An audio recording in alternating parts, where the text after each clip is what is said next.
வணக்கம் குருஜி. வணக்கம் சார். வைகாசி மாத ராசி பலன், அதாவது சூரியனோட பயிற்சியும் சுக்கிரனோட பயிற்சியும் ஒன்றா வருது. ஆமாம். அந்த கிரக சஞ்சாரங்களை பற்றி கொஞ்சம் சொல்லிடுங்க. முதல்ல நம்மளோட ஆன்மீகம் ப்ளஸ் நேயர்கள் அனைவருக்கும் இனிய வணக்கங்கள், வாழ்த்துக்கள், ஆசீர்வாதங்கள். சப்ஸ்கிரைப் பண்ண அனைத்து இணைய நெஞ்சங்களுக்கும் நன்றிகள். சப்ஸ்கிரைப் பண்ணாதவங்க பண்ணிக்கோங்க, லைக் பண்ணுங்கள், கமெண்ட் பண்ணுங்கள், ஷேர் பண்ணுங்கள். நிறைய பேருக்கு நீங்கள் ஃபார்வர்ட் பண்ணணும். அப்போ தான் இது கொஞ்சம் பெரிய அளவில் பேசப்படும். அடுத்தபடியாக ஜாதகம் பார்க்கணுன்னு வர்றவங்க என்னோடய நம்பர் கொடுத்துருக்காங்க, அதில் வாங்க, வாட்ஸ்அப்பில் வாங்க.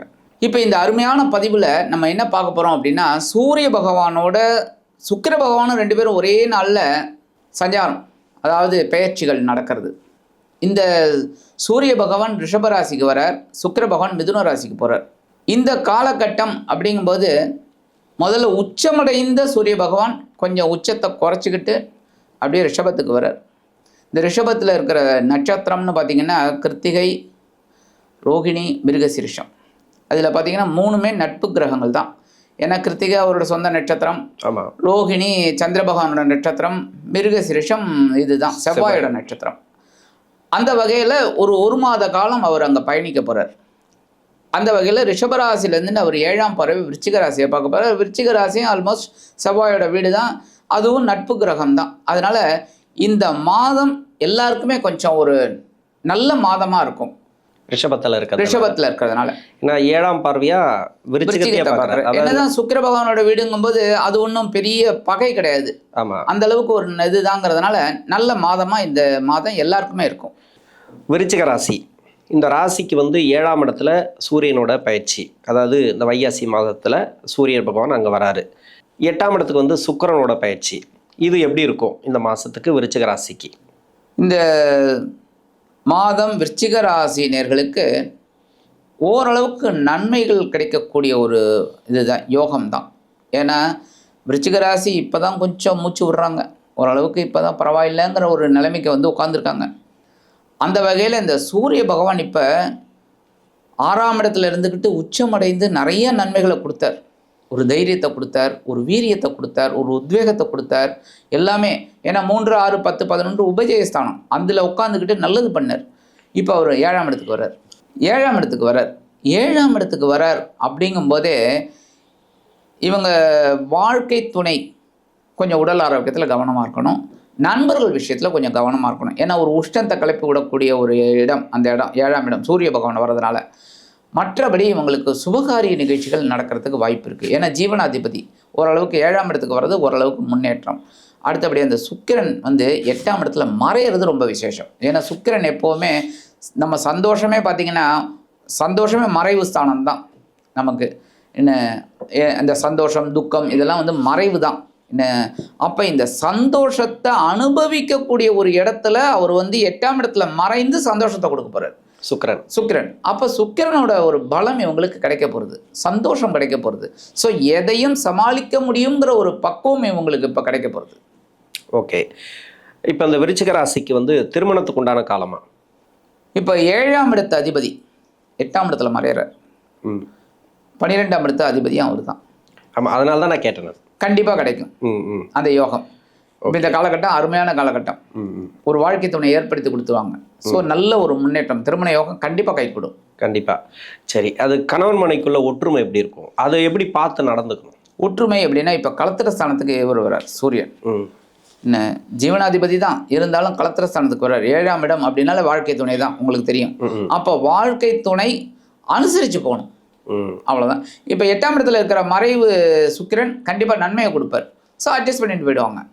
ஒன்று கணவர் கோபமாக இருந்தார், மனைவி அமைதியாகிடுவாங்க. மனைவி கோபமாக இருந்தாங்க, கணவர் அமைதியாகிடுவார். ஸோ குடும்பம் அண்டர்ஸ்டாண்டிங்காக போகும், கவலைப்பட வேண்டிய அவசியம் இல்லை.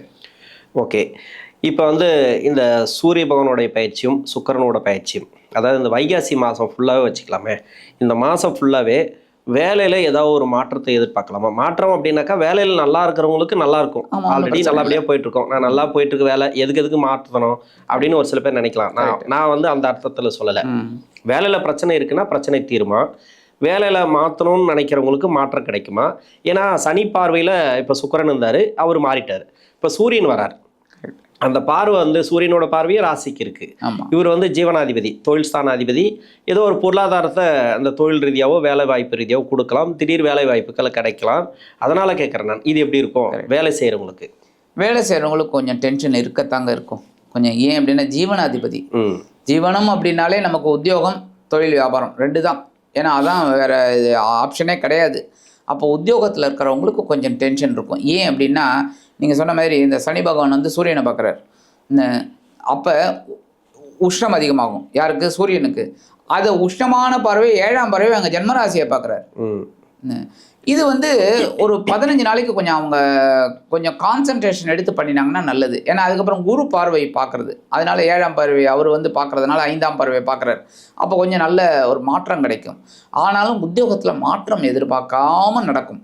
இப்போ கண்டிப்பாக ஒரு மாற்றம் கிடைக்கும். ஏன்னா 12ஆம் இடத்து அதிபதி அங்கே 8ஆம் இடத்துல மறையிறார். ஸோ இடமாற்றம் கண்டிப்பாக அமையும்.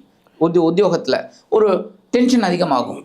அப்போ இந்த வேலையை வேணாம்ப்பா அப்படின்ட்டு போயிடுவாங்க சில பேர். வேறு வேலைக்கு மாற்றம் கிடைச்சிடும், நல்ல இடமாற்றம். அதேமாரி நல்ல கவனிங்க, நல்ல இடமாற்றம் நல்லபடியாக கிடைக்கும். அதேமாரி இந்த அரசாங்கத்துறையில் இருக்கிறவங்களாம் விஆர்எஸ் வாங்கிட்டுலாமா, இல்லை பேங்க்கில் வேலை செய்கிறவங்க அவங்களாம் வந்து விஆர்எஸ் வாங்கலாமாங்கிற ஒரு எண்ணம் வரும். ஏன்னா உஷ்ணம் அதிகமாகும். அப்போ அந்த விஆர்எஸ் நல்லபடியாக கிடைக்கும். அப்போ இடமாற்றம் நல்லபடியாக கிடைக்கும். ஓகே, இப்போ வந்து முதலீடு போடுறதுக்கு உண்டான டைமா? கண்டிப்பாக போடலாம். ஏன்னா விரையாதிபதி அஷ்டமராசியில் மறையிறார் அப்படிங்கும்போதே தொழிலில் கெட்டிக்காரங்களாக இருக்கிறவங்க நல்ல இன்வெஸ்ட்மெண்ட் பண்ணலாம். இல்லை சுமாராக போயிட்டுருக்கு அப்படின்னு அவங்களுக்கே தெரியும். இப்போ நிறைய இன்வெஸ்ட்மெண்ட் பண்ணினா காலவாரி விட்டுரும் அப்படின்னு தெரிஞ்சால் பண்ணக்கூடாது. லிமிட்டாக பண்ணினா ரொம்ப விசேஷம். ஏன்னா விரையாதிபதி தான். ஸோ ஒரு சுகத்தை கொடுக்கக்கூடிய ஒரு அம்சம். ஸோ கண்டிப்பாக ஒரு நல்ல முன்னேற்றம் கிடைக்கும். அப்போ எதிர்பாராமல் ஒரு லாபமும் இவங்களுக்கு கிடைக்கும். சரி, இப்போ செவ்வாயோட பார்வை ராசிக்கு இருக்குது, 6ஆம் அதிபதி. சூரியனோட பார்வையும் ராசிக்கு இருக்குது. 2ஆம் இடத்துக்கு வந்து அவர் நம்ம சுக்கிரன், அதாவது அவர் வந்து சுக்கிரன் இந்த ராசிக்கு வந்து 7 விரயம். ஏதாவது செலவுகள், சுப செலவுகள் இல்லை தேவையில்லாத செலவுகள் அது மாதிரி வர்றதுக்கு வாய்ப்பு இருக்கா? இன்னொன்று கடன் பிரச்சனை தீரத்துக்கு வாய்ப்பு இருக்கா? இவங்களுக்கு எப்படின்னா ஒரு கடனை வாங்கி பழைய கடனை அடைக்கக்கூடிய ஒரு அம்சம் கிடைக்கும். இப்போ ஒரு கடன் இருக்குது, அந்த கடனை எப்படி அடைக்க முடியுதுன்னு தெரியல. அப்போ யாராவது அவங்களுக்கு ஹெல்ப் பண்ணுவாங்க. அப்போ இந்த கடனை வாங்கி அந்த கடனை அடைச்சிடலாம், வட்டி கம்மி அப்படிங்கிற ஒரு இது கிடைக்கும், நல்ல ஒரு இது. அதே சமயம் வரவுக்கேற்ற செலவு கிடைக்கும், இல்லை செலவுக்கேற்ற வரவு வந்துடும். ஏன்னா 2ஆம் இடத்தை சுக்கிரன் பார்க்குறார். மறைந்தாலும் அவரோட பார்வை 2ஆம் இடத்துல விழுறது. ஸோ கண்டிப்பாக கொடுப்பார். அப்போ கொடுக்கும்போது இவங்களுக்கு அந்த எதிர்பாராத செலவுக்கு ஏற்ற ஒரு வருமானம் அவங்களுக்கு கிடைச்சிடும். ஸோ மீட் அவுட் பண்ணிடுவாங்க. ஓகே, பரிகாரம், இந்த விருச்சிக ராசிக்கு உண்டான பரிகாரம் இந்த மாதத்துக்கு? இவங்க ஜீவனாதிபதி அப்படிங்கும்போதே ஜீவன் அதிபதி, அப்போ சூரியன். அப்போ நம்ம என்ன பண்ணணும்? சூரிய வழிபாடு பண்ணணும். 1.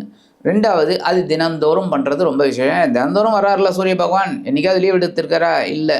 அப்போ தினந்தோறும் நம்ம எழுந்திருக்கிறோம், சுவாமி கும்பிட்றோம். ரைட், சூரியன் வழிபாடு. அடுத்தபடியாக இவங்க வந்து செவ்வாய்க்கிழமை துர்க்கை வழிபாடு பண்ணுறது ரொம்ப விசேஷம். தைரியம் கிடைக்கும். மனசில் இவங்களுக்கு தைரியம் இல்லை, தைரியம் தான் குறையிறது இவங்களுக்கு. ஏன்னா அடிப்பட்டு மிதிப்பட்டு அவங்களுக்கு முடியல.